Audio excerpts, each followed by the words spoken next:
പ്രിയ കുട്ടികളെ, പാർട്ട്ണർഷിപ്പ് ഒരു കൂട്ട് സംരംഭം അത് എല്ലാവരും കൂടി ചേർന്ന് തീരുമാനിക്കാണ് ഇനി വേണ്ടാന്ന്. അതാണല്ലോ ഡിസൊല്യൂഷൻ. ആ ഡിസൊല്യൂഷനിൽ നമ്മൾ എങ്ങനെയാണ് ഒരു പാർട്ട്ണർഷിപ്പ് ആക്ട് 1932 അനുസരിച്ച് എങ്ങനെയാണ് ആ സ്ഥാപനത്തിന്റെ ലീഗൽ ആയിട്ടുള്ള പ്രൊസീജിയർ, അതാണ് ഡിസൊല്യൂഷനിൽ നമ്മൾ പഠിക്കുന്നത്. അപ്പൊ ഈ ഡിസൊല്യൂഷൻ എന്ന് പറഞ്ഞാൽ +2 അക്കൗണ്ടൻസിയിൽ ഉള്ള ഇമ്പോർട്ടന്റ് ആയിട്ടുള്ള ചാപ്റ്റർ ആണ്. ആ ഡിസൊല്യൂഷന്റെ ഒരു ക്വസ്റ്റ്യൻ ഇല്ലാതെ നമുക്കൊരു ക്വസ്റ്റ്യൻ പേപ്പർ നമുക്ക് കിട്ടില്ല. അപ്പൊ അതുകൊണ്ട് അത്രത്തോളം ഇമ്പോർട്ടന്റ് ആയിട്ടുള്ള ഈ ചാപ്റ്റർ നമുക്ക് വളരെ രസകരമായ രീതിയിലും, അത് കുട്ടികൾക്ക് എപ്പോഴും കൺഫ്യൂഷൻ ആണ്, നിങ്ങൾക്ക് ഞാനത് വളരെയധികം സിമ്പിൾ ആയിട്ട് ഒരു ടെക്നിക്കിൽ കൂടി നിങ്ങൾക്ക് ഡിസൊല്യൂഷന്റെ മാർക്ക് പോകാതെ നമുക്കത് പഠിച്ചെടുക്കാം. അപ്പൊ നമുക്കത് ഡിസൊല്യൂഷൻ പഠിക്കുമ്പോൾ നമുക്ക് ക്വസ്റ്റ്യനിൽ നമുക്ക് ഒരു ബാലൻസ് ഷീറ്റ് നമുക്ക് തന്നിട്ടുണ്ടാകും. അതിനു പുറമെ നമുക്ക് കുറെ അഡ്ജസ്റ്റ്മെന്റുകൾ നമുക്ക് തരും. അപ്പൊ നമ്മൾ ചെയ്യേണ്ടത്, ഈ ഡിസൊല്യൂഷന്റെ കേസിൽ വരുന്നത് റീവാലുവേഷൻ അക്കൗണ്ട് അല്ല, റിയലൈസേഷൻ അക്കൗണ്ട് ആണ്. റിയലൈസേഷൻ എന്ന് വെച്ചാൽ സെയിൽ ചെയ്യാം. അപ്പൊ റിയലൈസേഷൻ അക്കൗണ്ട് ഒരു നോമിനൽ അക്കൗണ്ട് ആണ്. ആ റിയലൈസേഷൻ അക്കൗണ്ടിലേക്കാണ് നമ്മൾ ഇവ ട്രാൻസ്ഫർ ചെയ്യുന്നത്. അപ്പൊ ആദ്യം തന്നെ നമ്മൾ എന്താ ചെയ്യേണ്ടതെന്നും, നിങ്ങൾക്ക് ജേണൽ എൻട്രി പഠിക്കാൻ ബുദ്ധിമുട്ടായിരിക്കാം. ആ ബുദ്ധിമുട്ട് ഒഴിവാക്കാനായിട്ട് ഞാൻ നിങ്ങൾക്ക് ഒരു ടെക്നിക്കാണ് നിങ്ങൾക്ക് ഞാൻ പറഞ്ഞു തരുന്നത്. ആദ്യം തന്നെ നമ്മൾ നോക്കേണ്ടത്, നമുക്ക് ക്വസ്റ്റ്യനിൽ ഒരു ബാലൻസ് ഷീറ്റ് ഉണ്ടാകും. ആ ബാലൻസ് ഷീറ്റിൽ അസറ്റ് സൈഡിൽ നമുക്ക് തന്നിരിക്കുന്ന ക്യാഷ്, ഇതുപോലെ കുറെ സംഭവങ്ങൾ നമുക്ക് ബാലൻസ് ഷീറ്റിന്റെ അസറ്റ് സൈഡിൽ നമുക്ക് തരും. അപ്പൊ നമ്മൾ ചെയ്യേണ്ടത്, ആ അസറ്റ് സൈഡിൽ നിന്ന്, അതായത് except cash in hand and cash at bank, cash in ഹാൻഡും ക്യാഷ് അറ്റ് ബാങ്കും ഒഴികെ നമ്മൾ എന്ത് ചെയ്യണം, പ്രോഫിറ്റ്, ഈ റിയലൈസേഷൻ, പ്രോഫിറ്റ് ആൻഡ് ലോസ് ഉണ്ടെങ്കിൽ അതും നമ്മൾ എടുക്കരുത്. ബാക്കിയെല്ലാം നമ്മൾ റിയലൈസേഷൻ അക്കൗണ്ടിലേക്ക് ട്രാൻസ്ഫർ ചെയ്യണം. അപ്പൊ റിയലൈസേഷൻ അക്കൗണ്ടിലേക്ക് ട്രാൻസ്ഫർ ചെയ്യുമ്പോൾ അതിന്റെ ജേണൽ എൻട്രി, അതായത് റിയലൈസേഷൻ അക്കൗണ്ടിന്റെ ഡെബിറ്റിലേക്കാണ് നമ്മളത് എഴുതുന്നത്. നമുക്കൊക്കെ എൻട്രി എളുപ്പത്തിൽ മനസ്സിലാക്കാൻ ഒരു എളുപ്പം പറഞ്ഞുതരാം. ഈ അസറ്റ് സൈഡിൽ റൈറ്റ് സൈഡിൽ കിടക്കുന്ന ഈ അസറ്റ് ഓരോന്നും ഇൻഡിവിജ്വൽ, ഓരോന്നോരോന്നും ബുക്ക് വാല്യൂ എന്ന് വെച്ചാൽ നമുക്ക് ഇവിടെ തന്നിരിക്കുന്ന വാല്യൂ, ഇവിടെ നമുക്ക് തന്നിരിക്കുന്ന ഈ വാല്യൂവിലാണ് നമ്മൾ ഇങ്ങോട്ട് ട്രാൻസ്ഫർ ചെയ്യുന്നത്. ഈ സൈഡിൽ കിടക്കുന്ന ഡെപ്റ്റേഴ്സ്, അപ്പൊ എക്സെപ്റ്റ് ക്യാഷ് എടുക്കാൻ പാടില്ല, അത് നമ്മൾ റിയലൈസേഷൻ അക്കൗണ്ടിന്റെ ഇപ്പുറത്തേക്കാണ് എഴുതുന്നത്. അപ്പൊ ഡെപ്റ്റേഴ്സ് എഴുതുമ്പോൾ ഓർത്ത് വെക്കുക, ഇന്നർ കോളം വേണം നമ്മൾ എഴുതാനായിട്ട്. ഇന്നർ കോളം നമ്മൾ ആദ്യം തന്നെ ഇവിടേക്ക് ട്രാൻസ്ഫർ ചെയ്യണം. അത് ട്രാൻസ്ഫർ ചെയ്ത് കഴിഞ്ഞാൽ ഉടനെ മക്കൾ കൈ അതോടെ നിന്ന് മാറ്റാതെ ഉടനെ തന്നെ ഈ പ്രൊവിഷനും ഇപ്പുറത്തേക്ക് എഴുതണം, അല്ലെങ്കിൽ അത് പിന്നീട് നിങ്ങൾ മറന്നു പോകും. അപ്പൊ ഈ ഡെപ്റ്റേഴ്സ് എഴുതുമ്പോൾ ഇന്നർ കോളത്തിലെ എമൗണ്ട് ആണ് നമ്മൾ ട്രാൻസ്ഫർ ചെയ്യേണ്ടത്. ഉടനെ നമ്മൾ അവർ ലിസ്റ്റ് ചെയ്തേക്കണ പ്രൊവിഷൻ റൈറ്റ് സൈഡിലേക്ക് എഴുതണം. അപ്പൊ മക്കൾ നോക്കി, നമ്മൾ എന്താ ഇപ്പൊ ചെയ്തത്, അസറ്റ് ഇൻഡിവിജ്വൽ ആയിട്ട് ബുക്ക് വാല്യൂവിൽ റിയലൈസേഷൻ അക്കൗണ്ടിലേക്ക് നമ്മൾ ട്രാൻസ്ഫർ ചെയ്തു. അപ്പൊ ജേണൽ എൻട്രി എന്താണെന്നൊന്ന് ആലോചിച്ച് നോക്കി. റിയലൈസേഷൻ അക്കൗണ്ടിൽ മക്കൾ എന്താ ചെയ്തത്, ഓരോ അസറ്റും മക്കൾ എടുത്തെഴുതാണ് ചെയ്യുന്നത്. അപ്പോ അസറ്റ് ട്രാൻസ്ഫർ ചെയ്യുമ്പോൾ ഉള്ള ജേണൽ എൻട്രി എങ്ങനെ വരും, realisation account debtor to asset, ഓരോ അസറ്റിന്റെയും പേര് എഴുതാം. അപ്പൊ എൻട്രി മനസ്സിലായില്ലേ? അസറ്റ് ട്രാൻസ്ഫർ ചെയ്യുമ്പോൾ ജേണൽ എൻട്രി എന്താ, realisation account debtor to asset. മറക്കാതിരിക്കാൻ നമുക്ക് എളുപ്പമാണ്. ഈ കിടക്കുന്ന ഓരോ അസറ്റും നമ്മൾ ഇങ്ങോട്ടാണ് എഴുതുന്നത്. അപ്പൊ land and building, plant and machinery, അങ്ങനെ നമ്മൾ എല്ലാ സംഭവങ്ങളും നമ്മൾ ഇവിടേക്ക് ട്രാൻസ്ഫർ ചെയ്യും. അപ്പൊ അസറ്റ് ട്രാൻസ്ഫർ ചെയ്യണ എൻട്രി മക്കൾക്ക് മനസ്സിലായി. ഇനി നമ്മൾ ചെയ്യുന്നത്, ലയബിലിറ്റി സൈഡിൽ കിടക്കുന്ന ലയബിലിറ്റീസ് എന്ന് പറഞ്ഞാൽ എക്സ്റ്റേണൽ ലയബിലിറ്റി കേട്ടോ. എക്സ്റ്റേണൽ, പുറത്തുള്ളവരുടെ ബാധ്യത. ഡിസൊല്യൂഷൻ എന്ന് വെച്ചാൽ ഒരു സ്ഥാപനം പിരിച്ചുവിടുന്നതാണ്. അപ്പൊ നമ്മൾ എന്താ ആദ്യം ചെയ്യുന്നത്, പുറത്തു കൊടുക്കുക. നമുക്ക് നമ്മുടെ വീട്ടിൽ ഒരു ഫംഗ്ഷൻ വന്നു, നമ്മുടെ വീട്ടിൽ ഒരു കല്യാണം വന്നു, നമ്മുടെ വീട്ടിൽ കല്യാണം വന്നപ്പോൾ നമുക്ക് കുറച്ച് പേരുടെ നിന്നൊക്കെ കാശ് കടം മേടിക്കേണ്ട വന്നു, നമ്മുടെ വീട്ടിലുള്ള മകന്റെയോ മകളുടെയോ കയ്യിൽ നിന്ന് കുറച്ച് പൈസ വാങ്ങിക്കേണ്ട വന്നു. അപ്പൊ നമ്മൾ എന്ത് ചെയ്യും, നമ്മൾ ആദ്യം പൈസ കൈ കിട്ടിക്കഴിഞ്ഞാൽ നമ്മൾ ആദ്യം വീട്ടുന്ന കടമാരുടെയാ, പുറത്തുള്ളവരുടെ. അപ്പൊ ഫേം ആണെങ്കിൽ എന്താ ചെയ്യുന്നേ, ആദ്യം കടം വീട്ടുന്നത് എക്സ്റ്റേണൽ ആയിരിക്കും, പുറത്തുള്ളവരുടെ ബാധ്യതകളായിരിക്കും ആദ്യം വീട്ടുന്നത് കേട്ടോ. അപ്പൊ നമുക്ക് ഇവിടെ തന്നിരിക്കുന്നത്, ബാങ്കിൽ നിന്ന് അവർ ലോൺ എടുത്തിട്ടുണ്ട്, ഇത് ബാങ്ക് ഓവർ ഡ്രാഫ്റ്റ് ആണ് കേട്ടോ. ബാങ്ക് ഓവർ ഡ്രാഫ്റ്റ് നമ്മൾ റിയലൈസേഷൻ അക്കൗണ്ടിലേക്ക് ട്രാൻസ്ഫർ ചെയ്യാൻ പാടില്ല. ബാങ്ക് ഓവർ ഡ്രാഫ്റ്റ് നമ്മൾ ഈ ബാങ്ക് അക്കൗണ്ടിലേക്ക് ട്രാൻസ്ഫർ ചെയ്യാവൂ കേട്ടോ. ബാക്കി വരുന്നത് ബിൽസ് പേയബിള്, ക്രെഡിറ്റേഴ്സ്, അതുപോലെ തന്നെ ഇവിടെ ബാങ്ക് ലോൺ ഉണ്ട്. ബാങ്ക് ലോൺ പിന്നെ അതുപോലെ തന്നെ മിസ്സസിന്റെ പേരിൽ ലോൺ ഉണ്ടെങ്കിൽ, മിസ്റ്ററിന്റെ ലോൺ ട്രാൻസ്ഫർ ചെയ്യല്ലേ കേട്ടോ. മിസ്റ്റർ എന്ന് പറഞ്ഞാൽ പാർട്ട്നേഴ്സ് ആണ്. പാർട്ട്ണറിന്റെ പേരിലുള്ള ലോൺ ഒരിക്കലും നമ്മൾ റിയലൈസേഷൻ അക്കൗണ്ടിലേക്ക് ട്രാൻസ്ഫർ ചെയ്യാൻ പാടില്ല. പാർട്ട്ണറിന്റെ വൈഫിന്റെ പേരിലോ ബ്രദറിന്റെ പേരിലോ സിസ്റ്ററിന്റെ പേരിലോ ഒക്കെ ലോൺ ഉണ്ടെങ്കിൽ നമുക്കത് ട്രാൻസ്ഫർ ചെയ്യണം. പക്ഷെ മിസ്റ്ററിന്റെ ലോൺ നമ്മൾ ട്രാൻസ്ഫർ ചെയ്യാൻ പാടില്ല. അപ്പൊ ഇവിടെ നമുക്ക് മിസ്സസിന്റെ പേരിലുള്ള ലോൺ നമ്മൾ ട്രാൻസ്ഫർ ചെയ്യണം. ഇതെല്ലാം നമ്മൾ എവിടേക്ക് ഇത് നമ്മൾ ട്രാൻസ്ഫർ ചെയ്യില്ല. റിസർവും പ്രോഫിറ്റ് ആൻഡ് ലോസും ഒക്കെ നമുക്കറിയാം. ഇവരെപ്പോഴും ക്യാപിറ്റലിൽ റിസർവ് ചെയ്തേക്കുന്ന ആൾക്കാരാണ്. അവര് നമുക്ക് വേറൊരു സ്ഥലത്തേക്കും കൊണ്ടുപോകാൻ പറ്റില്ല കേട്ടോ. അഡ്മിഷൻ മുതൽ അങ്ങനെയാണ്. അഡ്മിഷൻ മുതൽ ഈ ജനറൽ റിസർവും ഈ പ്രോഫിറ്റ് ആൻഡ് ലോസ് ഒക്കെ ഉണ്ടല്ലോ, അവരെപ്പോഴും ക്യാപിറ്റലിൽ റിസർവ് ചെയ്ത് നിർത്തിയേക്കുന്ന ആൾക്കാരാണ്. അവരെ നമുക്ക് അവിടെ എഴുതാൻ പറ്റുള്ളൂ, ഓപ്പോസിറ്റ് സൈഡിലേക്ക്. അപ്പൊ അതുകൊണ്ട് ഇവിടെ നമുക്ക് അവരെ ആ ക്യാപിറ്റൽ അക്കൗണ്ടിൽ അവരെ നമുക്ക് എഴുതാൻ പറ്റുള്ളൂ. ബാക്കിയുള്ള ലയബിലിറ്റീസ് എല്ലാം നമ്മൾ ഇവിടേക്ക് ട്രാൻസ്ഫർ ചെയ്യും. എവിടേക്ക് ട്രാൻസ്ഫർ ചെയ്യുന്നത്? ലെഫ്റ്റിൽ കിടക്കുന്ന ലയബിലിറ്റീസിനെ റിയലൈസേഷൻ അക്കൗണ്ടിന്റെ റൈറ്റിലേക്കാണ് മക്കളെ നമ്മൾ ട്രാൻസ്ഫർ ചെയ്യുന്നത്. അപ്പൊ നമ്മൾ റിയലൈസേഷൻ അക്കൗണ്ടിന്റെ റൈറ്റിലേക്കാണ് ട്രാൻസ്ഫർ ചെയ്യുന്നത്. ഇവിടെ കിടക്കുന്ന ബിൽസ് പേയബിള്, അതുപോലെ തന്നെ ക്രെഡിറ്റേഴ്സ്, ഇപ്പൊ എല്ലാം ഞാൻ എഴുതുന്നില്ല, പറയാം. ബിൽസ് പേയബിൾ, ക്രെഡിറ്റേഴ്സ്, പിന്നെ വരുന്നത് മിസ്സസ് ലോൺ, പിന്നെ ബാങ്ക് ലോൺ. ഇതെല്ലാം നമ്മൾ ഇവിടേക്ക് ട്രാൻസ്ഫർ ചെയ്യും. എവിടേക്ക് ട്രാൻസ്ഫർ ചെയ്ത്? ലെഫ്റ്റിൽ കിടന്ന ആ സംഭവങ്ങളെല്ലാം റിയലൈസേഷൻ അക്കൗണ്ടിന്റെ റൈറ്റിലേക്കാണ് നമ്മൾ ട്രാൻസ്ഫർ ചെയ്തത്. അപ്പൊ ലയബിലിറ്റി ട്രാൻസ്ഫർ ചെയ്യുമ്പോൾ ജേണൽ എൻട്രി എങ്ങനെയാ വരുന്നതെന്ന് ആലോചിച്ച് നോക്കി. അതായത് liabilities account debtor to realisation. Realisation ഇപ്പൊ എന്റെ അടുത്ത് പഠിക്കുന്ന കുട്ടികളൊക്കെ എന്താ ചെയ്യാന്നറിയോ? മക്കളും അങ്ങനെ ചെയ്തോളൂ. അതായത് ജേണൽ എൻട്രി ചോദിക്കുമ്പോ റിയലൈസേഷൻ അക്കൗണ്ട് ആദ്യം അങ്ങ് വരയ്ക്കാം. റിയലൈസേഷൻ ജേണൽ എൻട്രിക്കുള്ള സ്ഥലം വിട്ടിട്ട് മക്കൾ റിയലൈസേഷൻ അക്കൗണ്ട് വരച്ചോളൂ. ആ റിയലൈസേഷൻ അക്കൗണ്ടിൽ നിന്ന് നമുക്ക് ജേണൽ എൻട്രി എഴുതാൻ സുഖമാണ്. അപ്പൊ നിങ്ങൾക്ക് തെറ്റില്ല. അപ്പോൾ നമ്മൾ ചെയ്തത് ഈ ലയബിലിറ്റീസ് എല്ലാം നമ്മൾ ഓപ്പോസിറ്റ് സൈഡിലേക്ക് നമ്മൾ ട്രാൻസ്ഫർ ചെയ്തു. അപ്പൊ നമുക്ക് ഇൻഡിവിജ്വൽ ആയിട്ട് ട്രാൻസ്ഫർ ചെയ്തു. അവിടെ നമ്മൾ ഒഴിവാക്കിയത് ഏതാ? പാർട്ട്നേഴ്സിന്റെ ക്യാപിറ്റലും പാർട്ട്നേഴ്സിന്റെ പേരിലുള്ള ലോണും. പാർട്ട്നേഴ്സിന്റെ പേരിലുള്ള ലോൺ ബാങ്കിൽ മാത്രമേ വരുള്ളൂ. അതുപോലെ തന്നെ ബാങ്ക് ഓവർ ഡ്രാഫ്റ്റും ബാങ്കിൽ മാത്രമേ എഴുതാവുള്ളൂ കേട്ടോ. പിന്നെ നമുക്ക് ജനറൽ റിസർവും പ്രോഫിറ്റ് ആൻഡ് ലോസും നമ്മൾ പറഞ്ഞു. അവരെ നമ്മൾ ക്യാപിറ്റലിൽ റിസർവ് ചെയ്തേക്കുന്ന ആൾക്കാരാണ്. അവിടെ മാത്രമേ അവരെ എഴുതാൻ പാടുള്ളൂ. ഇനി വേറൊരു കാര്യം നമ്മൾ ശ്രദ്ധിക്കേണ്ടത്, ഇവിടെ നമുക്ക് തന്നിരിക്കുന്ന ഈ അസറ്റിൽ ഗുഡ്വിൽ ഉണ്ട്, കണ്ടോ? ഗുഡ്വിൽ നമ്മൾ ട്രാൻസ്ഫർ ചെയ്തു കേട്ടോ.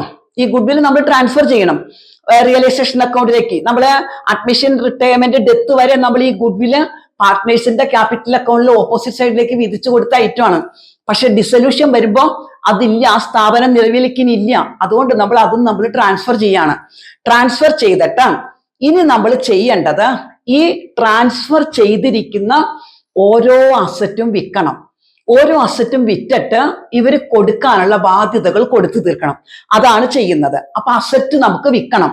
അപ്പൊ ഈ അസറ്റ് നമ്മൾ ഇവിടേക്കല്ലേ ട്രാൻസ്ഫർ ചെയ്തെന്നൊക്കെ, റൈറ്റിൽ കിടക്കുന്ന ഓരോ അസറ്റും നമ്മൾ ലെഫ്റ്റിലേക്കാണ് ട്രാൻസ്ഫർ ചെയ്തേക്കണത്. ഈ അസറ്റ് വിൽക്കുമ്പോ അതിന്റെ ജേണൽ എൻട്രി നമ്മൾ ചെയ്യാം. ഇതിന്റെ ഓപ്പോസിറ്റിലേക്ക് വരുന്ന മക്കൾ ഓർത്ത് വെക്കുക. കണ്ടോ എന്ത് എളുപ്പമാന്ന് നോക്കിയേ. കണ്ടോ എൻട്രി പഠിക്കാൻ സുഖമല്ലേ? അതായത് നമ്മൾ അസറ്റിൽ നിന്ന് റിയലൈസേഷൻ അക്കൗണ്ടിന്റെ ഡെബിറ്റിലേക്ക് ട്രാൻസ്ഫർ ചെയ്ത ഓരോ അസറ്റും ഇനി റിയലൈസ് ചെയ്യാണ്. റിയലൈസ് ചെയ്യാന്ന് വെച്ചാൽ സെയിൽ ചെയ്യുക, വിൽക്കുക. അത് വിൽക്കുമ്പോ നമ്മൾ എവിടേക്ക് എഴുതുന്നതെന്ന് നോക്കിയേ, അതിന്റെ ഓപ്പോസിറ്റിലേക്ക്. ഇവിടെ കാണിക്കുന്ന ഓരോ അസറ്റും റിയലൈസ് ചെയ്യുമ്പോൾ നമ്മൾ ഇതേ ഓപ്പോസിറ്റിലേക്ക് ബാങ്ക് എന്ന് പറഞ്ഞെഴുതും. ആ വിൽക്കുന്ന അസറ്റ്, അപ്പൊ മെഷീനറി വിറ്റ് കിട്ടിയ പൈസ നമ്മൾ ബാങ്ക് എന്നും പറഞ്ഞ് എഴുതും. എഴുതുമ്പോ ബാങ്ക് എന്ന് എഴുതിയിട്ട് ഹൈഫോൺ കൊടുത്ത് ഏതാണോ വിൽക്കുന്നത് അതും കൂടി കാണിച്ച നല്ല നീറ്റായിരിക്കും ആൻസർ. ഇനി എല്ലാ അസറ്റും അങ്ങനെ സെയിൽ ചെയ്യാൻ പറ്റില്ല. ചില അസറ്റ് വിൽക്കാൻ ബുദ്ധിമുട്ടായിരിക്കും. അല്ലെങ്കിൽ ചില അസറ്റ് ആ ഫേമിലുള്ള പാർട്ട്നേഴ്സ് പറയും അത് ഞാൻ എടുത്തോളാന്ന് പറയും. ഇപ്പൊ ഈ ഫേമിലുള്ള എ എന്ന പാർട്ട്ണർ പറയാണ് ഇതിന്റെ ഫർണിച്ചർ മൊത്തം ഞാൻ എടുത്തോളാന്ന് പറയാണ്. അതിനാണ് അസറ്റ് ടേക്ക് ഓവർ ചെയ്യാന്ന് പറയുന്നത് കേട്ടോ. അപ്പൊ അസറ്റ് ടേക്ക് ഓവർ ചെയ്യാന്ന് പറഞ്ഞാൽ അസറ്റ് ഏതെങ്കിലും പാർട്ട്ണർ എടുക്കുന്നത്. അപ്പൊ ഏതെങ്കിലും അസറ്റ് ഏതെങ്കിലും പാർട്ട്ണർ ടേക്ക് ഓവർ ചെയ്യാന്നുണ്ടെങ്കിൽ മക്കൾ ഓർത്ത് വെക്കാം, ബാങ്കിന് പകരം അവിടെ അയാളുടെ പേര് വരും. നമ്മൾ വിറ്റപ്പോ നമ്മളിവിടെ ബാങ്ക് എന്നല്ലേ എഴുതിയത് അല്ലേ? ആ ബാങ്ക് മാറും. കാരണം ക്യാഷ് കിട്ടുന്നില്ല. പകരം അയാളുടെ ക്യാപിറ്റൽ അക്കൗണ്ട് അപ്പൊ കുറയും. അയാൾ ഇനി ഫേമിൽ അയാളുടെ ക്യാപിറ്റലിൽ നിന്നായിരിക്കും ഈ പൈസ പിടിക്കുന്നത്. അപ്പൊ ഓർത്ത് വെക്കാം, ഏതെങ്കിലും അസറ്റ് ഏതെങ്കിലും പാർട്ട്ണർ ടേക്ക് ഓവർ ചെയ്തു എന്ന് പറഞ്ഞാൽ നമ്മൾ എൻട്രി എന്ത് കൊടുക്കണം? നമ്മൾ അസറ്റ് വിറ്റപ്പോ എൻട്രി പറഞ്ഞില്ല, എഴുതിയുള്ളൂ. അസറ്റ് വിൽക്കുമ്പോ എൻട്രി എന്ത് വരും? Bank account debtor to realisation. Realisation അക്കൗണ്ടിലാണല്ലോ ബൈ ബാങ്ക് എന്ന് എഴുതിയേക്കണേ. അപ്പൊ അസറ്റ് വിൽക്കുമ്പോ entry bank account debtor to realisation. ഇനി അസറ്റ് ടേക്ക് ഓവർ ചെയ്യുമ്പോൾ partners capital account debtor to realisation. Realisation അക്കൗണ്ടിലാണല്ലോ നമ്മൾ എഴുതുന്നത്. അപ്പൊ partners capital account debtor to റിയലൈസേഷനിൽ വരും. ഇനി അസറ്റ് വിറ്റ് കാശ് കിട്ടിക്കഴിഞ്ഞാൽ എന്ത് ചെയ്യും? ഈ കൊടുക്കാനുള്ള ഓരോരുത്തർക്കും അങ്ങോട്ട് കൊടുക്കും. ക്രെഡിറ്റേഴ്സിന് കൊടുക്കാനുണ്ട്, ബാങ്കിൽ നിന്ന് എടുത്ത ലോൺ കൊടുക്കാനുണ്ട്, അതുപോലെ തന്നെ ബിൽസ് പേബിൾ മീറ്റ് ചെയ്യാനുണ്ട്. അപ്പൊ ഈ ലയബിലിറ്റി മീറ്റ് ചെയ്യും. അതിനാണ് ലയബിലിറ്റി പേ ഓഫ് ചെയ്യാന്ന് പറയും. അപ്പൊ ക്രെഡിറ്റേഴ്സ് പെയ്ഡ് 10% ഡിസ്കൗണ്ട് എന്നൊക്കെ പറയാം കേട്ടോ. അത് നമുക്ക് കണക്ക് ചെയ്യുമ്പോൾ നമുക്ക് വ്യക്തമായിട്ട് മനസ്സിലാക്കി തരാം. ഇപ്പൊ ജസ്റ്റ് ജേണൽ എൻട്രി നമുക്ക് മനസ്സിലാക്കി വെക്കണം. അതിന് വേണ്ടിയിട്ടാണ് ഇപ്പൊ ഈ ക്ലാസ് എടുക്കുന്നത്. അപ്പൊ ലയബിലിറ്റി പേ ഓഫ് ചെയ്തു എന്ന് പറയുമ്പോ ഓർത്ത് വെക്കാം, നമ്മൾ ലയബിലിറ്റി എവിടേക്കാ ട്രാൻസ്ഫർ ചെയ്തെന്ന് നോക്കി. അതായത് ലെഫ്റ്റില് ബാലൻസ് ഷീറ്റിന്റെ ലെഫ്റ്റിൽ കിടന്ന ലയബിലിറ്റി നമ്മൾ റിയലൈസേഷൻ അക്കൗണ്ടിന്റെ എവിടേക്ക് എഴുതിയേക്കണേ? റൈറ്റ് സൈഡിലേക്ക്. ഈ പ്രൊവിഷൻ നമ്മൾ റിയലൈസ് ചെയ്യില്ല കേട്ടോ. ബാക്കി എല്ലാ ലയബിലിറ്റി നമ്മൾ ട്രാൻസ്ഫർ ചെയ്തേക്കണ ബിൽസ് പേയബിള്, ക്രെഡിറ്റേഴ്സ്, അതുപോലെ തന്നെ ബാങ്ക് ലോൺ, അങ്ങനെ മിസ്സിന്റെ ലോണും ട്രാൻസ്ഫർ ചെയ്യണം എന്ന് ഞാൻ പറഞ്ഞിരുന്നു. ഞാനിവിടെ എഴുതിയിട്ടില്ല. മിസ്സസിന്റെ ലോണും ട്രാൻസ്ഫർ ചെയ്യണം, മിസ്റ്ററിന്റെയാണ് ട്രാൻസ്ഫർ ചെയ്യാൻ പാടില്ലാത്തത്. അപ്പൊ ഈ ലയബിലിറ്റി ഒക്കെ കൊടുക്കുമ്പോ ക്വസ്റ്റിനി പറയും ഏതൊക്കെയാണ് കൊടുക്കുന്നതെന്ന് നമ്മളുടെ ക്വസ്റ്റിനി പറയും. അപ്പൊ കൊടുക്കുമ്പോ എൻട്രി എന്താ? ഫേമിന്ന് ക്യാഷ് പോകല്ലേ. അപ്പൊ realisation account debtor to bank. അതായത് ഇപ്പുറത്ത് നമ്മൾ ഇപ്പോൾ ഈ വശത്തേക്ക് റിയലൈസേഷൻ അക്കൗണ്ടിന്റെ റൈറ്റ് സൈഡിലേക്ക് ട്രാൻസ്ഫർ ചെയ്ത ലയബിലിറ്റീസിന് പേ ഓഫ് ചെയ്യുമ്പോൾ നമ്മൾ ഇവിടെ എഴുതും മക്കളെ, ടു ബാങ്ക് എന്ന് ഇപ്പുറത്ത് വരും. കണ്ടോ, നല്ല സുഖമല്ലേ പഠിക്കാൻ? നോക്കിയേ, ആ എൻട്രി മനസ്സിലാക്കി റിയലൈസേഷൻ അക്കൗണ്ടിലേക്ക് വരുന്ന ആ രീതി മനസ്സിലാക്കി കഴിഞ്ഞാൽ എൻട്രി നമുക്ക് സൂപ്പർ ആയിട്ട് എഴുതാൻ കിട്ടും. അപ്പൊ ലയബിലിറ്റി പേ ഓഫ് ചെയ്യുമ്പോൾ എൻട്രി എന്താ വരുന്നത്? Realisation account debtor to bank. കൊടുത്തു, ബിസിനസ്സിൽ നിന്ന് ക്യാഷ് പോയി. ഇനി ചിലപ്പോ ഏതെങ്കിലും പാർട്ട്ണർ പറയാണ്, ആ ഇപ്പൊ ബാങ്ക് ലോൺ ഉണ്ടല്ലോ, ബാങ്കിൽ നിന്ന് കുറച്ച് പൈസ എടുത്തിട്ടുണ്ട്, ബാങ്ക് ലോൺ ഉണ്ട്. അപ്പൊ ഏതെങ്കിലും പാർട്ട്ണർ ബി പറയാണ്, ആ ബാങ്കിൽ കൊടുക്കാനുള്ള കാശ് ഞാൻ കൊടുത്തോളാം എന്ന് പറയാണ്. അല്ലെങ്കിൽ ഏതെങ്കിലും ലയബിലിറ്റി, ആ ക്രെഡിറ്റേഴ്സിന് കൊടുക്കാനുള്ള പൈസ ഞാൻ കൊടുത്തോളാം. അതിനാണ് ലയബിലിറ്റി ടേക്ക് ഓവർ ചെയ്യാന്ന് പറയുന്നത്. ഏതെങ്കിലും പാർട്ട്ണർ ലയബിലിറ്റി ടേക്ക് ഓവർ ചെയ്യാണ്, അവര് കൊടുത്തോളാന്ന് ഏൽക്കാണ്. അങ്ങനെ അവര് കൊടുത്തോളാന്ന് ഏൽക്കുമ്പോ എൻട്രി എങ്ങനെയാണെന്നറിയോ? ബാങ്കിന്റെ സ്ഥാനത്ത് അവരുടെ പേര് വരും. കൊടുത്തപ്പോ നമ്മൾ ടു ബാങ്ക് എന്നല്ലേ എഴുതിയത്? Realisation account debtor to bank. അപ്പൊ നമ്മള് ടേക്ക് ഓവർ ചെയ്യുമ്പോൾ മക്കൾ എന്താ എഴുതണ്ടേ? Realisation account debtor to partners capital. Bank മാറും. ബാങ്ക് മാറിയിട്ട് ഏത് പാർട്ട്ണർ ടേക്ക് ഓവർ ചെയ്തോ അയാളുടെ പേര് വരും. അപ്പൊ നമ്മൾ എഴുതും റിയലൈസേഷൻ അക്കൗണ്ട് ഡെപ്റ്റർ ടു ആ പാർട്ട്ണറുടെ പേര് എഴുതും. ഇപ്പൊ എ ആണെങ്കിൽ എയുടെ പേര് എഴുതും. അങ്ങനെ അസറ്റ് വിറ്റു, ടേക്ക് ഓവർ ചെയ്തു, ലയബിലിറ്റി പേ ഓഫ് ചെയ്തു, ലയബിലിറ്റി ഒക്കെ ടേക്ക് ഓവർ ചെയ്തു. ഇനി ഈ ഡിസൊല്യൂഷന്റെ വർക്ക് നടത്തുമ്പോഴേ അതിന് കുറച്ച് ചെലവുണ്ട്. എന്ന് പറഞ്ഞാൽ ഈ സ്ഥാപനത്തിലെ എല്ലാ ലോട്ടിലൊടുക്ക് സാധനങ്ങൾ ഒരു സ്ഥലത്ത് ഒന്ന് കൂട്ടിയിട്ട് അത് റിയലൈസ് ചെയ്യുക, അതിന് വാല്യൂ ഫിക്സ് ചെയ്യുക, അത് കൊടുക്കുക, അങ്ങനെ കുറച്ച് പണികളൊക്കെ അവിടെ ഉണ്ട്. അങ്ങനെ വരുമ്പോ ആ ജോലി ചെയ്യാൻ ചിലപ്പോൾ അവര് പുറത്ത് ഒരാളെ നിർത്തിയിട്ടുണ്ടാവും, അല്ലെങ്കിൽ അവര് തന്നെ ചെയ്തപ്പോൾ അവർക്ക് എന്തെങ്കിലും ഭക്ഷണം മേടിച്ച് കഴിച്ചോ എന്തെങ്കിലുമൊക്കെ ചെലവുണ്ടാകാം. അപ്പൊ അതിനാണ് റിയലൈസേഷൻ എക്സ്പെൻസസ് എന്ന് പറയുന്നത്. ആ ഫേമിനുണ്ടാകുന്ന എക്സ്പെൻസസ്, ഈ ഡിസൊല്യൂഷന്റെ വർക്ക് നടത്താൻ വേണ്ടി വന്ന ചെലവ്. അങ്ങനെ ഡിസൊല്യൂഷൻ എക്സ്പെൻസസ് ഫേമിൽ നിന്ന് എടുത്തായിരിക്കും ചിലപ്പോൾ കൊടുക്കുന്നത്. അപ്പൊ നമ്മളുടെ ക്വസ്റ്റിന് പറയും realisation expenses met by the firm, അല്ലെങ്കിൽ പെയ്ഡ് ബൈ ദ ഫേം എന്ന് പറയും. ഫേമിൽ നിന്ന് എടുത്ത് കൊടുത്തു എന്ന്. ഫേമിൽ നിന്ന് എടുത്ത് കൊടുത്തു എന്ന് പറയുമ്പോൾ ടു ബാങ്ക് അല്ലേ വരുള്ളൂ. കൊടുക്കുമ്പോൾ എപ്പോഴും ടു ബാങ്ക് ആണ്, കിട്ടുമ്പോഴാണ് ബാങ്കിനെ ഡെബിറ്റ് ചെയ്യുന്നത്. അതായത് ലയബിലിറ്റി പേ ഓഫ് ചെയ്യുമ്പോൾ സെയിം എൻട്രി ആണ് നമ്മൾ എക്സ്പെൻസ് മീറ്റ് ചെയ്യുമ്പോഴും കേട്ടോ. അപ്പൊ എൻട്രി എങ്ങനെ വരും? Realisation account debtor to bank എന്ന് വരും. അപ്പൊ നമ്മൾ ഇവിടെ എഴുതും ടു ബാങ്ക് എന്നും പറഞ്ഞ് എഴുതിയിട്ട് ഹൈഫൺ കൊടുത്ത് എക്സ്പെൻസസ്. ഇനി ഇവിടെ ചില പാർട്ട്ണർ പറയും, ആരെങ്കിലും പറയാണ് ഇതിനുണ്ടാവുന്ന ചെലവൊക്കെ ഞാൻ കൊടുത്തോളാം എന്നിപ്പോ എ പറയാണ് ഈ എക്സ്പെൻസ്, ഈ റിയലൈസേഷൻ ഉണ്ടാവുന്ന എക്സ്പെൻസ് ഒക്കെ ഞാൻ കൊടുത്തോളാം എന്ന് പറഞ്ഞാൽ, അപ്പൊ നമ്മളുടെ ക്വസ്റ്റിന് പറയും realisation expenses met by partner. ഏതെങ്കിലും പാർട്ട്ണർ ആണ് കൊടുത്തതെന്ന് പറയും. അപ്പൊ ഏതെങ്കിലും പാർട്ട്ണർ ആണ് കൊടുത്തതെന്ന് പറയുമ്പോ അപ്പൊ നമുക്ക് അവിടെ ടു ബാങ്കിന് പകരം അയാളുടെ പേര് എഴുതേണ്ടി വരും. ആ ലയബിലിറ്റി ടേക്ക് ഓവർ ചെയ്ത അതേപോലെ തന്നെ ആ പാർട്ട്ണറിന്റെ പേര് നമ്മൾ എഴുതേണ്ടി വരും. അപ്പോൾ നമ്മളിപ്പോ എക്സ്പെൻസും മീറ്റ് ചെയ്തു. ഇനി മക്കൾ ശ്രദ്ധിക്കേണ്ട ഒരു കാര്യമുണ്ട്. എപ്പോഴും നിങ്ങൾക്ക് തരുന്ന ക്വസ്റ്റ്യനിലോ, നിങ്ങൾ നോക്കിക്കോളൂ, ബോർഡ് എക്സാമിന് നിങ്ങൾക്ക് കിട്ടുന്ന ക്വസ്റ്റ്യനില് ഏതെങ്കിലും ഒരു അസറ്റോ ഏതെങ്കിലും ഒരു ലയബിലിറ്റീസോ നമുക്ക് അഡ്ജസ്റ്റ്മെന്റിൽ മിസ് ചെയ്തവർ തരും. അപ്പൊ ഓർത്ത് വെക്കാം, നമ്മൾ ട്രാൻസ്ഫർ ചെയ്തിരിക്കുന്ന ഓരോ അസറ്റും റിയലൈസ് ചെയ്തു പോകാം, അല്ലെങ്കിൽ ആരെങ്കിലും ടേക്ക് ഓവർ ചെയ്യാം.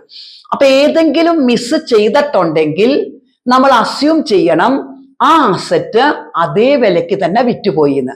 ഇപ്പൊ നമ്മളുണ്ടല്ലോ, ഫർണിച്ചർ നമ്മൾ ട്രാൻസ്ഫർ ചെയ്തു. ഈ ഫർണിച്ചറിനെ കുറിച്ച് അഡ്ജസ്റ്റ്മെന്റിൽ ഒന്നും പറഞ്ഞിട്ടില്ല. അപ്പൊ നമ്മൾ എന്താ മനസ്സിലാക്കണ്ടേ? ആ ഫർണിച്ചർ നമ്മൾ ട്രാൻസ്ഫർ ചെയ്തു, ടു ഫർണിച്ചർ എന്ന് പറഞ്ഞ് നമ്മൾ ട്രാൻസ്ഫർ ചെയ്തു. ബൈ ബാങ്കിന്നോ അല്ലെങ്കിൽ ബൈ പാർട്ട്നേഴ്സിന്റെ പേരോ എഴുതാൻ നമുക്ക് അഡ്ജസ്റ്റ്മെന്റിൽ ഒന്നും പറഞ്ഞിട്ടില്ല. അപ്പൊ നമ്മൾ അസ്യൂം ചെയ്യണം ഈ ഫർണിച്ചർ ആ വിലയ്ക്ക് തന്നെ അങ്ങോട്ട് റിയലൈസ് ചെയ്ത് പോയിട്ടുണ്ടെന്ന്. അപ്പൊ നമ്മൾ എന്ത് എഴുതും? ബൈ ബാങ്ക് എന്ന് പറഞ്ഞ് എഴുതിക്കോളണം എപ്പോഴും. പിന്നെ ഒരു കാര്യം അപ്പൊ ഓർത്ത് വെക്കേണ്ടത് എന്താണെന്നറിയോ? ഈ ഗുഡ്വിൽ ഇല്ലേ, ഗുഡ്വിൽ നമുക്കറിയാം ഫേമിന് ജനങ്ങളുടെ ഇടയിലുള്ള മതിപ്പാണ് ഗുഡ്വില്ല്. ഈ ഗുഡ്വില്ല് നമ്മൾ ട്രാൻസ്ഫർ ചെയ്യും, പക്ഷേ ഡിസൊല്യൂഷൻ അല്ലേ, ഇനി അതിനൊരു വാല്യൂ കിട്ടണം എന്നുണ്ടെങ്കിൽ അഡ്ജസ്റ്റ്മെന്റ് നമുക്ക് പറഞ്ഞാൽ മാത്രമേ നമുക്ക് എഴുതാവൂ കേട്ടോ. അപ്പൊ ഓർത്ത് വെക്കേണ്ട ഒരു ടിപ്പാണ് എന്തെന്നാ, നമ്മൾ ട്രാൻസ്ഫർ ചെയ്തിരിക്കുന്ന ഗുഡ്വില്ല് അഡ്ജസ്റ്റ്മെന്റിൽ പറഞ്ഞാൽ മാത്രമേ നമ്മൾ ബൈ ബാങ്ക് എന്ന് എഴുതാവൂ. ബാക്കി എല്ലാ അസറ്റും നമ്മൾ എന്ത് ചെയ്തോളണം? പറയാത്ത അസറ്റ് ഏതെങ്കിലും ഉണ്ടെങ്കിൽ, നമ്മൾ ട്രാൻസ്ഫർ ചെയ്ത അസറ്റിൽ ഏതെങ്കിലും പറയാത്തതുണ്ടെങ്കിൽ നമ്മൾ അസ്യൂം ചെയ്ത് ബൈ ബാങ്ക് എന്ന് പറഞ്ഞ് ട്രാൻസ്ഫർ ചെയ്ത അതേ എമൗണ്ട് നമ്മൾ എഴുതണം. പക്ഷേ ഗുഡ്വില്ല് മാത്രം പറഞ്ഞാലേ നമ്മൾ എഴുതാവൂ. അപ്പൊ അത് ഓർത്ത് വെക്കണം കേട്ടോ. ഇനി അതുപോലെ തന്നെ ലയബിലിറ്റി സൈഡിൽ കിടക്കുന്ന സംഭവത്തില് നമ്മൾ ലയബിലിറ്റിയില് ബാങ്ക് ലോണൊക്കെ നമ്മൾ എഴുതി, പക്ഷെ അഡ്ജസ്റ്റ്മെന്റിൽ ഇപ്പൊ ഇതിന് ബാങ്ക് ലോണിനെ കുറിച്ചൊന്നും പറഞ്ഞിട്ടില്ല, അല്ലെങ്കിൽ ബിൽസ് പേബിളിനെ കുറിച്ചൊന്നും പറഞ്ഞിട്ടില്ല. അപ്പൊ നമ്മൾ എന്ത് ചെയ്യും? അതേ എമൗണ്ട് കൊടുത്തതായിട്ട് ടു ബാങ്ക് എന്ന് പറഞ്ഞ് നമ്മൾ എഴുതും. അവിടെയും ഒരു എക്സെപ്ഷൻ ഉണ്ട്. എന്താണെന്നറിയോ? അതായത് ഈ workmen compensation fund, investment fluctuation fund, പിന്നെ അതുപോലെ തന്നെ എംപ്ലോയീസ് പ്രോവിഡന്റ് ഫണ്ട്, ഇങ്ങനെ 2-3 ഫണ്ടുകൾ ഉണ്ട് കേട്ടോ. ഓർത്ത് വയ്ക്കാം, എംപ്ലോയീസ് പ്രോവിഡന്റ് ഫണ്ട് ട്രാൻസ്ഫർ ചെയ്തിട്ട് അഡ്ജസ്റ്റ്മെന്റിൽ ഒന്നും പറഞ്ഞില്ലെങ്കിലും നമ്മൾ എഴുതണം അതിന്റെ എമൗണ്ട് പേ ഓഫ് ചെയ്തതായിട്ട്. ബാക്കി രണ്ടും പറഞ്ഞാൽ മാത്രമേ എഴുതാവൂ. ഇപ്പൊ ഇൻവെസ്റ്റ്മെന്റ് ഫ്ലക്ച്വേഷൻ ഫണ്ട് അത് നമ്മൾ ട്രാൻസ്ഫർ ചെയ്യും, പക്ഷെ അഡ്ജസ്റ്റ്മെന്റിൽ അത് നമ്മളോട് പറയണം ഇത്രയും രൂപ കിട്ടി അല്ലെങ്കിൽ ആ ഫണ്ടിന് കൊടുത്തു എന്നൊക്കെ പറഞ്ഞാലേ നമ്മൾ എഴുതാവൂ. പക്ഷെ എപ്പോഴും ക്വസ്റ്റ്യൻ പേപ്പറിൽ മക്കൾ കുറച്ചു കൊല്ലത്തെ മുമ്പുള്ള ക്വസ്റ്റ്യൻ പേപ്പർ എടുത്ത് നോക്കിക്കോളൂ, മക്കൾക്ക് കാണാൻ പറ്റും. ഈ EPF ഉണ്ടല്ലോ, EPF means employees provident fund, balance ഷീറ്റിന്റെ ലയബിലിറ്റി സൈഡിൽ നമുക്ക് തരും. ഒരു 90% നോക്കിക്കോളൂ ക്വസ്റ്റ്യൻ പേപ്പറിൽ അഡ്ജസ്റ്റ്മെന്റിൽ EPF ഉണ്ടാകില്ല. അപ്പൊ നിങ്ങൾ അത് ടു ബാങ്ക് എന്ന് EPF കൊടുത്തിട്ടില്ല, അപ്പൊ നിങ്ങൾ അത് പേ ഓഫ് ചെയ്തതായിട്ട് നിങ്ങൾ എഴുതില്ല. അപ്പൊ നിങ്ങൾ അസ്യൂം ചെയ്യണം. എന്താ അസ്യൂം ചെയ്യണ്ടേ? EPFന്റെ എമൗണ്ട് കൊടുത്തിട്ടുണ്ട്. അപ്പൊ നമ്മൾ ട്രാൻസ്ഫർ ചെയ്തത് എവിടേക്കാ? നമ്മൾ ലയബിലിറ്റി സൈഡിലാണ് EPF വരുന്നത് കേട്ടോ. ഈ ലയബിലിറ്റി സൈഡിലാണ് നമുക്ക് EPF വരുന്നത്, എംപ്ലോയീസ് പ്രോവിഡന്റ് ഫണ്ട് എന്ന് പറഞ്ഞ് വരുന്നത് ലയബിലിറ്റി സൈഡിലാണ്. ഇത് അഡ്ജസ്റ്റ്മെന്റിൽ നമ്മളോടൊന്നും പറഞ്ഞില്ലെങ്കിൽ നമ്മൾ അത് എന്ത് ചെയ്തോളണം? കൊടുത്തതായിട്ട് EPF കൊടുത്തതായിട്ട് ബാങ്ക് എന്ന് പറഞ്ഞ് നമ്മൾ അത് എഴുതിക്കൊള്ളണം. EPF അങ്ങനെയാണ് എപ്പോഴും ക്വസ്റ്റ്യൻ പേപ്പറിൽ അഡ്ജസ്റ്റ്മെന്റ് തരില്ല, കുട്ടികൾ അത് എഴുതയില്ല. അപ്പൊ ഓർത്ത് വെക്കുക, EPF പറഞ്ഞില്ലെങ്കിലും നമ്മൾ അത് പേ ഓഫ് ചെയ്യണം. മറ്റു രണ്ടും വർക്ക്മെൻ കോമ്പൻസേഷൻ ഫണ്ടും എംപ്ലോയീസ് പ്രൊവിഡന്റ് ഫണ്ടും നമ്മൾ ട്രാൻസ്ഫർ ചെയ്തിട്ട് പറഞ്ഞാൽ മാത്രം പേ ഓഫ് ചെയ്താൽ മതി കേട്ടോ. ഗുഡ്വില്ലും അസറ്റ് സൈഡിലെ ഗുഡ്വില്ലും പറഞ്ഞാലേ പേ ഓഫ് ചെയ്യാവൂ. അപ്പൊ നമ്മൾ റിയലൈസേഷൻ അക്കൗണ്ടിലേക്ക് എല്ലാ സംഭവങ്ങളും മക്കൾ എഴുതി, അത് ബാലൻസ് ചെയ്തു. ബാലൻസ് നമ്മൾ എല്ലാ പാർട്ട്നേഴ്സിനും വീതിച്ചു കൊടുത്തു. ഇനി നമ്മൾ ചെയ്യേണ്ടത് ക്യാപിറ്റൽ അക്കൗണ്ട് ആണ്. ക്യാപിറ്റൽ അക്കൗണ്ട് ഇപ്പൊ എത്ര പാർട്ട്നേഴ്സ് ഉണ്ടോ അത്രയും പേരുടെ കോളം കൊടുത്ത് നമ്മൾ അഡ്മിഷനിലൊക്കെ ചെയ്ത പോലെ ക്യാപിറ്റൽ അക്കൗണ്ട് വരയ്ക്കും. ക്യാപിറ്റൽ അക്കൗണ്ട് നമ്മൾ സ്റ്റാർട്ട് ചെയ്യും എങ്ങനെ? By balance BD. അഡ്മിഷൻ മുതൽ അങ്ങനെയാണ്.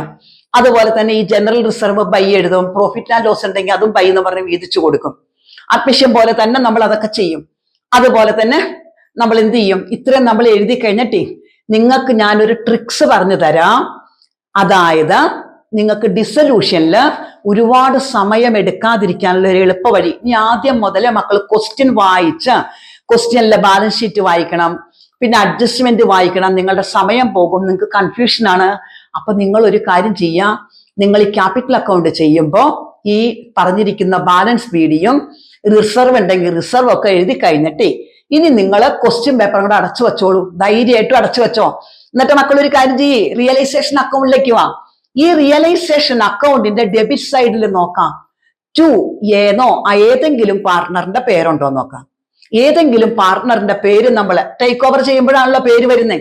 അവിടെ ആരുടെയെങ്കിലും പേര് എഴുതിയിട്ടുണ്ടെങ്കിൽ ധൈര്യമായിട്ടും നിങ്ങൾ ആ ക്യാപിറ്റൽ അക്കൗണ്ടിന്റെ റൈറ്റ് സൈഡിലേക്ക് അത് എഴുതാം. ബൈ റിയലൈസേഷൻ, റിയലൈസേഷൻ അക്കൗണ്ടിൽ അല്ലേ ടു എന്ന് കിടക്കുന്നേ. അപ്പൊ നമ്മളത് എന്ത് ചെയ്യണം, അതായത് ക്യാപിറ്റൽ അക്കൗണ്ടിൽ ബൈ റിയലൈസേഷൻ എന്ന് പറഞ്ഞ് എയുടെ കുളത്തിൽ ആ എമൗണ്ട് എഴുതാം. അതുപോലെ ഇപ്പൊ പ്രോഫിറ്റ് വിധിച്ചിട്ടുണ്ടെങ്കിൽ അതവിടെ നമുക്ക് എല്ലാ പാർട്ട്നേഴ്സിനും നമ്മൾ വിധിച്ചു കൊടുത്തിട്ടുണ്ടാകും. നമ്മൾ അത് ക്യാപിറ്റൽ അക്കൗണ്ടിന്റെ ഓപ്പോസിറ്റ് സൈഡിലേക്ക് എഴുതാം. എത്ര പെട്ടെന്ന് കഴിയും നോക്കി. അപ്പൊ നമുക്ക് ക്വസ്റ്റ്യൻ മൊത്തം ഒന്നും വായിക്കാൻ നിൽക്കണ്ട. പിന്നെ നിങ്ങൾ ചെയ്യേണ്ടത് റൈറ്റ് സൈഡ് നോക്കണം. റിയലൈസേഷൻ അക്കൗണ്ടിന്റെ റൈറ്റ് സൈഡിൽ ആരുടെയൊക്കെ പേരുണ്ടെന്ന് നോക്കാം. ഏതെങ്കിലുമൊക്കെ പാർട്ട്നേഴ്സ് ടേക്ക് ഓവർ ചെയ്യുമ്പോഴല്ലേ പേര് വരുന്നേ. ഉടനെ മക്കൾ ഒരു കാര്യം ചെയ്യാം, അവരെ വേഗം ക്യാപിറ്റൽ അക്കൗണ്ടിന്റെ ലെഫ്റ്റിലേക്ക് കൊണ്ടുവരാം. റൈറ്റിൽ കിടക്കുന്ന പാർട്ട്നേഴ്സിന്റെ പേര് ഇപ്പൊ ബൈ ബി എന്നുണ്ടെങ്കിൽ ഉടനെ നിങ്ങൾ എഴുതാം ടു റിയലൈസേഷൻ. ക്യാപിറ്റൽ അക്കൗണ്ടിന്റെ ലെഫ്റ്റിൽ എഴുതാം ടു റിയലൈസേഷൻ. എന്നിട്ട് ബിയുടെ കോളത്തിൽ ആ എമൗണ്ട് അങ്ങോട്ട് എഴുതാം. കണ്ടോ, പറഞ്ഞ നേരം കൊണ്ട് നമ്മുടെ ക്യാപിറ്റൽ അക്കൗണ്ട് ചെയ്ത് കഴിയും. നമ്മൾ ക്വസ്റ്റ്യൻ മൊത്തം നോക്കി ഒരുപാട് സമയം നമുക്ക് പോകില്ല. നിങ്ങൾ ധൈര്യമായിട്ടും അങ്ങനെ എഴുതിക്കോളൂ, ഒരു മിസ്റ്റേക്ക് നിങ്ങൾക്ക് വരില്ല. പിന്നെ നിങ്ങൾ ചെയ്യേണ്ടത് ക്യാപിറ്റൽ അക്കൗണ്ട് ബാലൻസ് ചെയ്യുമ്പോൾ ഓർത്ത് വയ്ക്കുക, ഡിസൊല്യൂഷൻ ആണ്, ഒരിക്കലും ക്യാരി ഡൗൺ എന്ന് എഴുതാൻ പാടില്ല. ക്യാരി ഡൗൺ എന്ന് എഴുതിയാൽ ഇതിന് സ്റ്റെപ്പ് മാർക്കാണ്.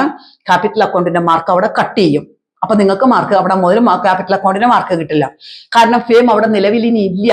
അപ്പൊ മക്കൾ ഓർത്ത് വയ്ക്കുക, ടു ബാങ്ക്, ടു തന്നെ വരണമെന്നില്ല കേട്ടോ. ഏതെങ്കിലും പാർട്ണർ കുറെ അസറ്റ് ഒക്കെ ടേക്ക് ഓവർ ചെയ്തിട്ടുണ്ടെങ്കിൽ അയാളുടെ ക്യാപിറ്റലൊക്കെ കുറയും. ഈ കൊണ്ടുവന്നേക്കണ ക്യാപിറ്റലിൽ നിന്നായിരിക്കും അതൊക്കെ പിടിക്കുന്നത്. അപ്പൊ ചിലപ്പോൾ ബൈയും വരാം. പുറമുള്ള സൈഡിലാണല്ലോ നമ്മൾ എഴുതുന്നത് ബാങ്ക് എന്നേ എഴുതാവൂ.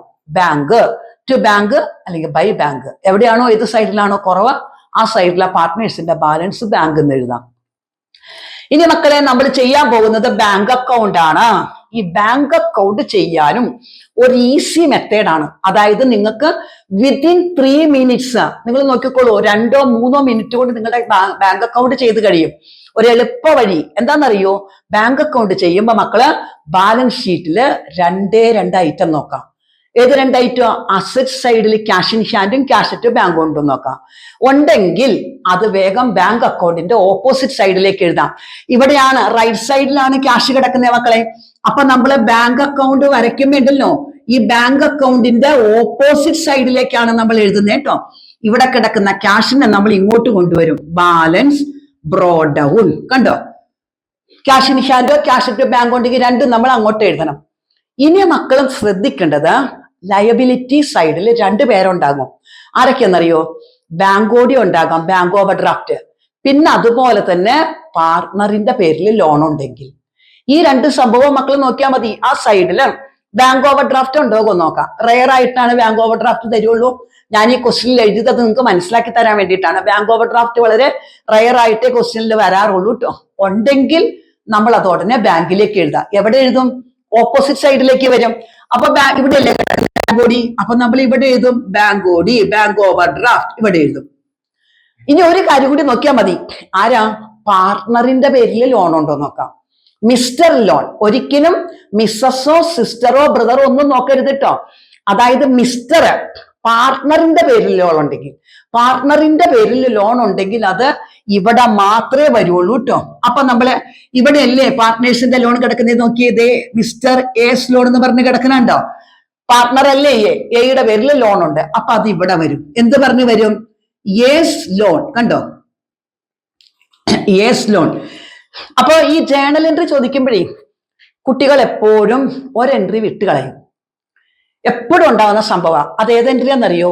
ഈ എൻട്രി, ഈ പാർട്ണറിന്റെ ലോണിന്റെ എൻട്രി എപ്പോഴും വിട്ട് കളയുന്നതാണ്. മിക്കവാറും അത് നിങ്ങൾ മറന്നു പോകും. മറക്കാതിരിക്കാൻ ഓർത്ത് വെക്കാം. നിങ്ങൾക്ക് ക്വസ്റ്റ്യൻ കിട്ടിക്കഴിയുമ്പോൾ, ആ പരീക്ഷയ്ക്ക് നിങ്ങൾക്ക് ക്വസ്റ്റ്യൻ പേപ്പർ കിട്ടിക്കഴിയുമ്പോഴേ മക്കൾ പാർട്ണറിന്റെ പേരിലുള്ള ലോൺ ഇല്ലേ, എയുടെ ലോൺ അല്ലെങ്കിൽ ബീസ് ലോൺ എന്നൊക്കെ, അവിടെ ഒരു പതുക്കെ ഒരു ടിക്ക് കൊടുത്തിട്ട് എഴുതാം ബാങ്ക് അക്കൗണ്ട് എന്ന് എഴുതിയിടാം. അല്ലെങ്കിൽ മറന്നു പോകും. ബാങ്ക് അക്കൗണ്ടിൽ മാത്രമേ അത് വരുള്ളൂ കേട്ടോ. ബാങ്ക് അക്കൗണ്ടിന്റെ ഓപ്പോസിറ്റ് സൈഡിലാണ് അത് വരുന്നത്. അപ്പൊ മറക്കാതിരിക്കാൻ ആ ക്വസ്റ്റ്യൻ പേപ്പറിൽ അപ്പൊ തന്നെ അങ്ങോട്ട് എഴുതിയിട്ടോ. അപ്പോ അത് ഓർത്ത് വെക്കാം, ബാങ്ക് അക്കൗണ്ടിൽ മാത്രമേ അത് വരുള്ളൂ. അത് നമ്മൾ ബാങ്കിലേക്ക് എഴുതി. ഇനി നിങ്ങൾ ക്വസ്റ്റ്യൻ നോക്കി സമയം കളയണ്ട മക്കളെ. ക്വസ്റ്റ്യൻ പേപ്പറും ബാലൻസ് ഷീറ്റും ഒന്നും നിങ്ങൾ നോക്കണ്ട. ഇനി മക്കൾ ചെയ്യേണ്ടത് ഈ രണ്ട് കാര്യവും മാത്രമേ ബാലൻസ് ഷീറ്റിൽ നിന്ന് നോക്കേണ്ട ആവശ്യമുള്ളൂ. അഡ്ജസ്റ്റ്മെന്റ് മക്കൾ നോക്കേ വേണ്ട കേട്ടോ. ധൈര്യമായിട്ടും നിങ്ങൾ അഡ്ജസ്റ്റ്മെന്റ് നോക്കണ്ട. ക്വസ്റ്റ്യൻ പേപ്പർ മടക്കി വെച്ചോ. ഇനി മക്കൾ ഇവിടേക്ക് വാ, അതായത് റിയലൈസേഷൻ അക്കൗണ്ടിലേക്ക് വാ. നമ്മൾ എഴുതിയ റിയലൈസേഷൻ അക്കൗണ്ടിലാ ടു ബാങ്ക് എത്ര പ്രാവശ്യം ഉണ്ടെന്ന് നോക്ക്. അത്രയും പ്രാവശ്യം നമ്മൾ റൈറ്റ് സൈഡിലേക്ക് ബൈ റിയലൈസേഷൻ എന്ന് പറഞ്ഞ് എഴുതിക്കോളൂ. ഇവിടെ നമുക്ക് എത്ര പ്രാവശ്യം നമ്മൾ ടു ബാങ്ക് എഴുതിയിട്ടുണ്ടോ അത്രയും ടൈം നമ്മൾ ഇവിടെ എഴുതാം ടു റിയലൈസേഷൻ എന്ന് പറഞ്ഞ് ആ എമൗണ്ട് അങ്ങോട്ട് എടുത്തെഴുതാം. അതുപോലെ തന്നെ ഇനി നമ്മൾ ഈ സൈഡ് നോക്കാം. റൈറ്റ് സൈഡില് എത്ര പ്രാവശ്യം നമ്മൾ ബാങ്കിൽ നിന്ന് എഴുതിയിട്ടുണ്ടോ അത്രയും പ്രാവശ്യം നമ്മൾ ഇവിടേക്ക് റിയലൈസേഷൻ എന്ന് പറഞ്ഞ ആ എമൗണ്ട് എടുത്തെഴുതാം. എളുപ്പല്ലേ? എന്ത് പെട്ടെന്ന് കഴിയും നോക്കി. ഇനി നമുക്ക് അപ്പൊ റിയലൈസേഷൻ അക്കൗണ്ടിൽ നോക്കി എടുത്ത് എഴുതി കഴിഞ്ഞു. ഇനി മക്കൾ ഒരു കാര്യം കൂടി നോക്കണം. ഏതാ? ക്യാപിറ്റൽ അക്കൗണ്ടിന്റെ ബാലൻസ് നമ്മൾ എഴുതിയേക്കണ ബാങ്കിൽ നിന്നല്ലേ. അപ്പൊ നമ്മൾ എന്ത് ചെയ്യണം? ക്യാപിറ്റൽ അക്കൗണ്ടില് ടു ബാങ്ക് എന്ന് പറഞ്ഞ് ഇപ്പൊ എക്ക് ടു ബാങ്ക് എന്ന് എഴുതിയിട്ട് എയുടെ ബാലൻസ് എഴുതിയേക്കാണ്. അപ്പൊ നമ്മൾ എഴുതും ബൈ എ എന്ന് പറഞ്ഞ് എഴുതും. ഓപ്പോസിറ്റ് സൈഡ് അത്ര ഓർക്കാനുള്ളൂ. ഓപ്പോസിറ്റ് സൈഡിലേക്ക് എഴുതും. അപ്പൊ ടു ക്യാപിറ്റൽ അക്കൗണ്ടിൽ ഇപ്പോ ബാലൻസ് ചെയ്തപ്പോ നമുക്ക് ക്യാപിറ്റൽ അക്കൗണ്ടിൽ കിട്ടിയതാ എക്ക് ഇവിടെയാണ് കിട്ടിയെന്ന് വെച്ചോ. എയുടെ ക്യാപിറ്റൽ അക്കൗണ്ട് ബാലൻസ് ചെയ്തപ്പോ നമുക്ക് ടു ബാങ്ക് എന്ന് കിട്ടി. അപ്പൊ നമ്മൾ ബാങ്കിൽ എന്ത് എഴുതും? ബൈ എ എന്ന് എഴുതും. ടു എന്നാണ് വന്നെങ്കിലോ അപ്പൊ നമ്മൾ എന്ത് ചെയ്തും? അത് നമുക്ക് തന്നേക്കണതിന്റെ ഓപ്പോസിറ്റ്. ടു ബാങ്ക് എന്ന് വന്ന ബൈ എ എന്ന് എഴുതും. ബൈ എ എന്ന് വന്ന ടു ബാങ്ക് എന്ന് എഴുതും. ബാങ്കിലേക്ക് ഓപ്പോസിറ്റ് ആയിട്ട് എടുത്തെഴുതും. ക്ലിയർ ആയോ? ഡൗട്ട് വന്നോ? ക്യാപിറ്റൽ അക്കൗണ്ടില് ടു ബാങ്ക് എന്ന് പറഞ്ഞ് എയുടെ കോളത്തിൽ വന്നെങ്കിൽ ബാങ്കിൽ എന്ത് പറഞ്ഞെഴുതും? ബൈ എ എന്ന് പറഞ്ഞെഴുതും. അതുപോലെ ബൈ എന്നാണ് വന്നെങ്കിലോ ടു എ എന്ന് പറഞ്ഞ ബാങ്ക് കോളത്തിൽ എഴുതും. ഓപ്പോസിറ്റിലേക്ക് എഴുതും. അത്രേ ഉള്ളൂ മക്കളുടെ ഡിസൊല്യൂഷൻ. അപ്പോ ബാങ്ക് ചെയ്ത് കഴിയുമ്പോൾ രണ്ട് സൈഡ് നമുക്ക് ഒരേപോലെ കിട്ടും. ബാങ്ക് നമുക്ക് എപ്പോഴും ബാലൻസ് ഷീറ്റിൽ ഒരേപോലെ കിട്ടുന്ന പോലെ ബാങ്ക് അക്കൗണ്ടിന്റെ രണ്ട് സൈഡും ഒരുപോലെ കിട്ടണം. അപ്പൊ ജേണൽ എൻട്രി പഠിക്കാൻ മടിയുള്ള കുട്ടികളാണെങ്കിൽ കണ്ടോ എളുപ്പത്തിൽ നമുക്ക് ഡിസൊല്യൂഷന്റെ മാർക്ക് മേടിക്കാം. അപ്പൊ എല്ലാവരും ഞാൻ ഇതിന്റെ കണക്കുകൾ ഇനി അടുത്ത ദിവസം നിങ്ങൾക്ക് തരുന്നതാണ്. അപ്പൊ എല്ലാവരും എൻ്റെ വീഡിയോ ലൈക്ക് ചെയ്യുക, കമന്റ് ചെയ്യുക, സബ്സ്ക്രൈബ് ചെയ്യാത്തവർ സബ്സ്ക്രൈബ് ചെയ്യുക. നിങ്ങളുടെ ഫ്രണ്ട്സിലേക്കും നിങ്ങൾ ഇത് ഷെയർ ചെയ്യുക. ആ കുട്ടികൾക്കും ഉപകാരപ്രദമാകട്ടെ. ആ കുട്ടികൾക്കും ഇത് കൊടുക്കുക. നിങ്ങൾ ഷെയർ ചെയ്ത് കൊടുക്കുക. മാത്രമല്ല നിങ്ങൾക്ക് ആർക്കെങ്കിലും ട്യൂഷൻ ആവശ്യമുണ്ടെന്നുണ്ടെങ്കിൽ എൻ്റെ ഈ നമ്പറിൽ കോൺടാക്ട് ചെയ്യുക. ഓൺലൈൻ ട്യൂഷനും ഓഫ്ലൈൻ ട്യൂഷൻ ഞാൻ എടുക്കുന്നുണ്ട്. മാത്രമല്ല NIOS എന്ന് പറഞ്ഞൊരു ബാച്ച് ഉണ്ട്.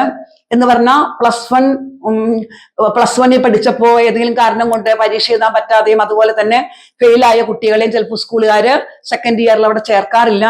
അങ്ങനെയുള്ള കുട്ടികൾക്ക് പഠിക്കാനുള്ള ഒരു കോഴ്സാണ് NIOS. 2 കൊല്ലത്തെ ഒരുമിച്ച് പഠിക്കുന്ന ഒരു കോഴ്സാണത്. അപ്പോ NIOSന്റെ അക്കൗണ്ടൻസി ട്യൂഷനും ഞാൻ 30 വർഷമായി പഠിപ്പിച്ചു തുടങ്ങിയിട്ട് അവിടെ ഞാൻ ഈ ക്ലാസ് എടുക്കുന്നുണ്ട്. ആർക്കെങ്കിലും NIOSന്റെയും കുട്ടികൾക്ക് ആർക്കെങ്കിലും ട്യൂഷൻ ആവശ്യമുണ്ടെങ്കിൽ കോൺടാക്ട് ചെയ്യുക. എല്ലാവരും സബ്സ്ക്രൈബ് ചെയ്യുകയും വീഡിയോ ലൈക്ക് ചെയ്യുന്ന പ്രതീക്ഷിക്കുന്നു.